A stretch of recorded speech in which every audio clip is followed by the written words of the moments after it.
Hello, ladies and gentlemen of YouTube. I am Clementine, and as always, I am Super Saiyan. But never mind that. In this video, we're gonna do a project that was suggested by Avi Bank and talked about by Alaric Paley. And I was also told not to even try it by PD Two Finger. Foreshadowing? This may be the toughest one I've done yet. I ended up taking junk parts, ripping them apart, doing cutting and winding and different cutting and different winding, using these electronics and then these electronics and a lot of cursing and about 50 different wiring combinations. But failure is not in my DNA. So I bring to you the DIY Sustainer.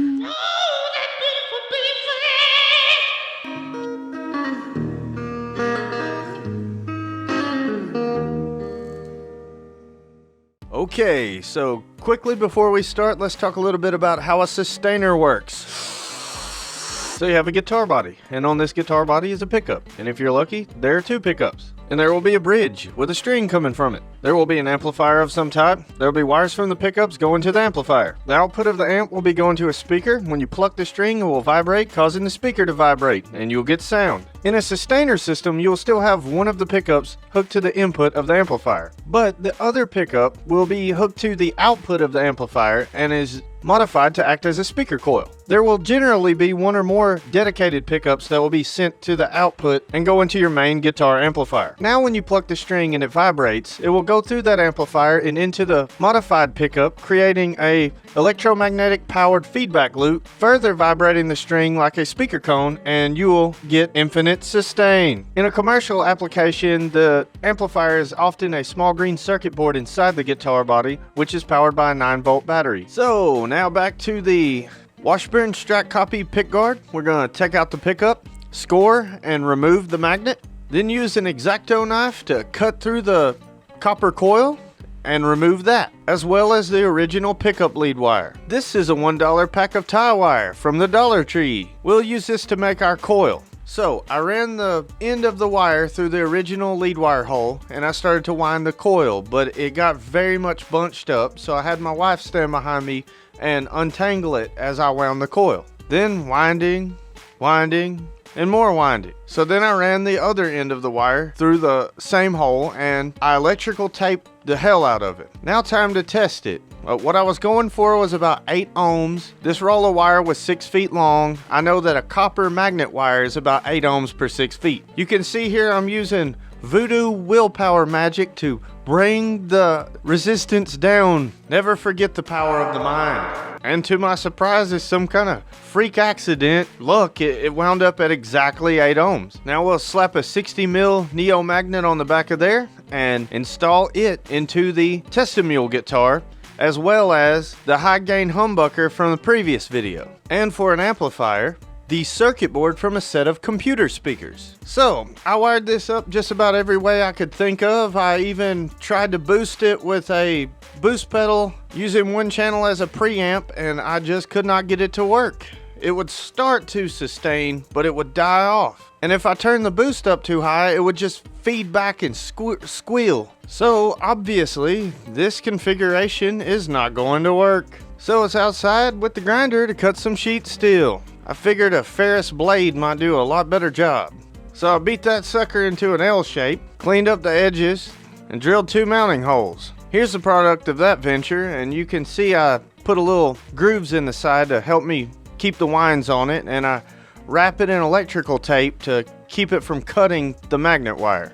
Goldsmith Exile 2016 had asked me about a surefire way to get coated magnet wire to solder to a lead wire. So I thought I would show this close up. What I do is just wrap a ton of magnet wire around the lead wire, and I take this super hot industrial soldering iron and I hold the trigger for a good 15 seconds before I even start the solder joint. I tin it and press it on there and then hold it, and then I add solder and just keep holding it until I get a good drip. Now I know without a doubt that all that polyurethane coating has turned to smoke and I will get a great solder joint. Then I just take that lead and place it on the bobbin and tape it down, and maybe the first half of a coil of winding, Now, while I'm winding this, I thought I might talk about something unrelated. Goldsmith had mentioned in response to a comment that I put on his channel that he lived in East Anglia. So I thought I would scroll through his videos and find one where he was talking and see if he had a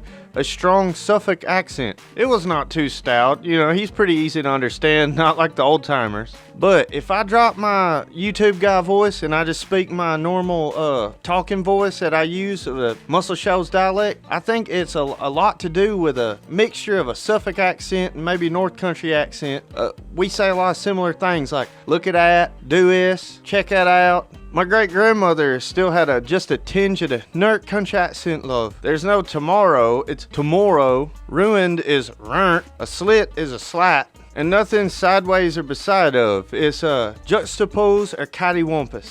But I think what people call a redneck accent is just a bastardized, handed-down version of these accents. So, back to the matter at hand. I did not count windings on this, and I actually ended up putting a little extra on there. But I went ahead and soldered the other end of the lead, taped it all together, and installed it on the guitar. Still, no dice. It was a little better, but it still would not get that singing, infinite feedback tone. I switched the electronics to use a guitar amplifier to really put some power into it, and it would get really close. It would sustain a lot longer than normal, but it wasn't that Sustainiac sound. And if I put the gain too high on the amplifier, it would feed back.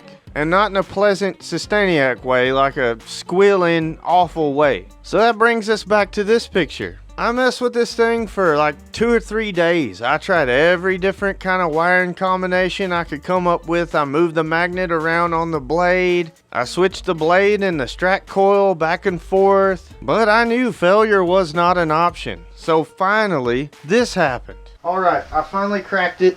That computer speaker amp wasn't powerful enough. I had to get rid of that. I'm using a 15 watt solid state amp with overdrive. And this didn't work out at all, so I hooked this back up, and as you can hear, there's feedback. You can actually hear it coming through this. This is acting as a speaker, but if you get it far enough away and in the right orientation, there is no feedback, but it is powerful enough to work. Let's turn this on once again. Sorry for the interference. You see lights and all. It's not too bad. Let's see if I can get this to work.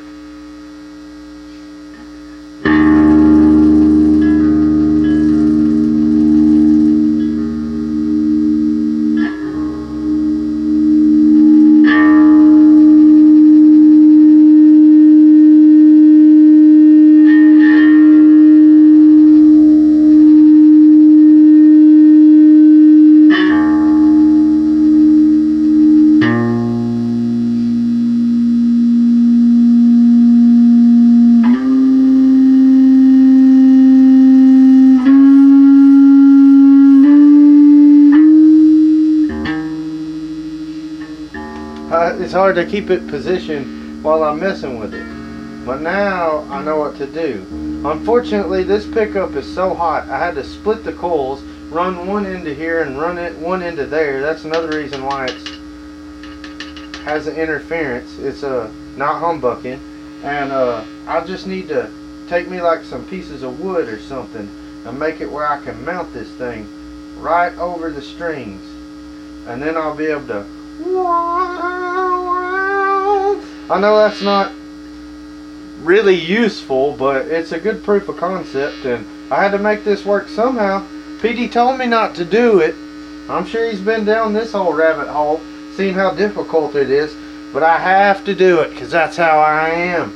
Okay, so I cut a piece of oak and I screwed it to the guitar body, and then I placed the pickup on there, and it took a lot of doing to get it close enough without it touching the strings and buzzing, and even then it has offset vintage pole piece design, but I got it to work decent. So I did like a little 5 or 6 minute demonstration right before I edited this video. The guitar is not in tune, and the interference of the unshielded guitar, non-humbucking with 10-foot leads running everywhere with clips on them, is pretty loud. But I'll cut it up and try to see if I can get the best parts. And maybe after seeing this experiment, some people will look at it and work on it and figure out how to do it in a much better way. So let's see how that works.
Well guys, that just about does it for this video. If you sat through all that, you're a real trooper, and if you found this entertaining or educational in any way, please like and maybe subscribe. This video was inspired by viewer comments and suggestions. If you have a suggestion for a future video, drop it in the comments below. I'm Clementine. You've been watching Heavy Metal ATC. Till next time!